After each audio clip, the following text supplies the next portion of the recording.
stuntmen fall for a living, but every day people die or are seriously injured as the result of an unplanned fall. Many falls take place during routine work situations and are caused by the victim's failure to follow a few common sense precautions. Often they were relying on good luck to protect them from falling, just as it always had in the past. We may perform an unsafe act hundreds of times without a problem, and the fact that nothing happened gives us a false sense of security. But when you least expect it, that same unsafe behavior can end in a tragic fall. Studies reveal that most workers are injured by falls around the beginning and end of their careers. Workers who are new to the job and veterans who know the job inside out.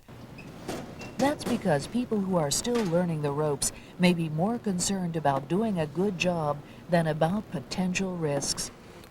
And veterans know the job so well that they often overlook simple safety precautions. The fact is, most falls can be prevented by recognizing potential fall hazards and taking the necessary steps to avoid them. Let's briefly consider the causes of falls.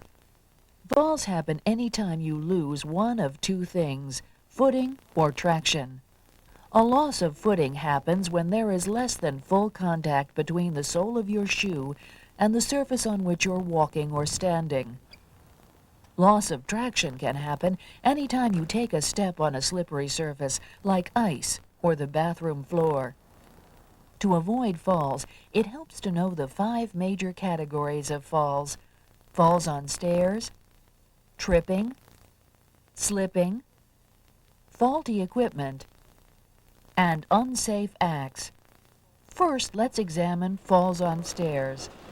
Falling on stairs, especially when going down, can happen when you lose footing or traction. Falls on stairs result in more than 33,000 serious work injuries every year.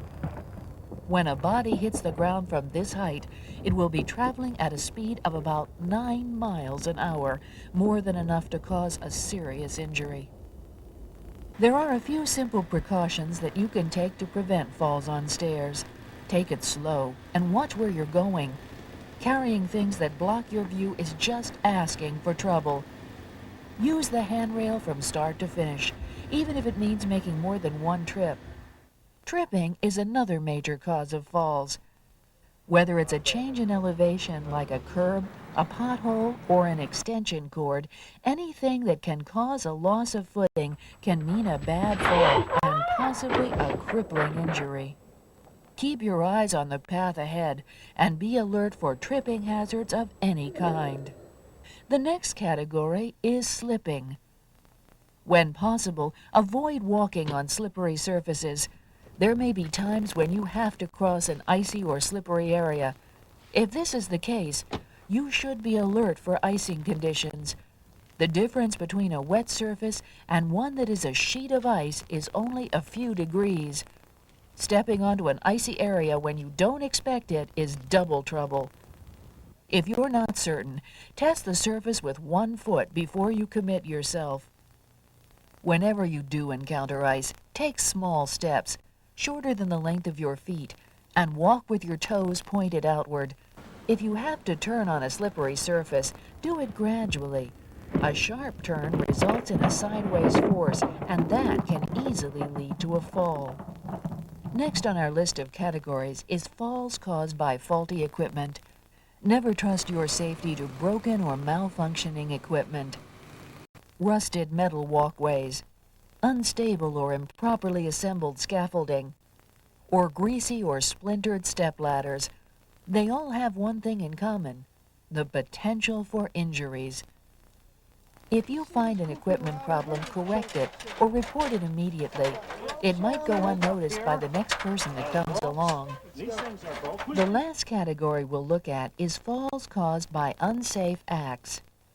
This includes such things as taking a shortcut by jumping or climbing over barriers instead of safely walking in designated areas, as well as climbing or standing on surfaces designed for some other purpose.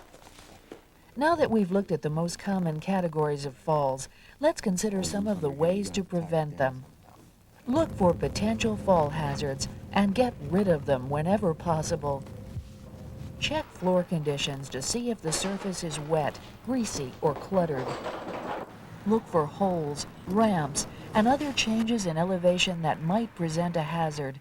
Make sure they're well marked and have them repaired whenever possible. Keep your mind on what you're doing and your eyes on what's ahead. Good housekeeping is especially important. Store personal items and equipment where they belong. Clean up spills as soon as they occur, and pick up trash and other items that could present a tripping hazard. Always check ladders, planking, and scaffolding before you put your foot on the surface. Many falls are caused by a loss of footing or traction. Wear shoes that provide good traction. When soles and heels wear thin, get them repaired or replaced. While high heels may be fashionable, they're also high risk. Wear shoes with sensible heels. Remember, maximum traction means minimum risk. Test every potentially slippery surface before committing yourself. Remember, preventing falls means avoiding risk. Be alert to potential fall situations. Pay attention to your surroundings. Practice good housekeeping and safety check all equipment before every use. Make it a habit to follow these common sense precautions. Otherwise, you too could become a number in today's fall statistics.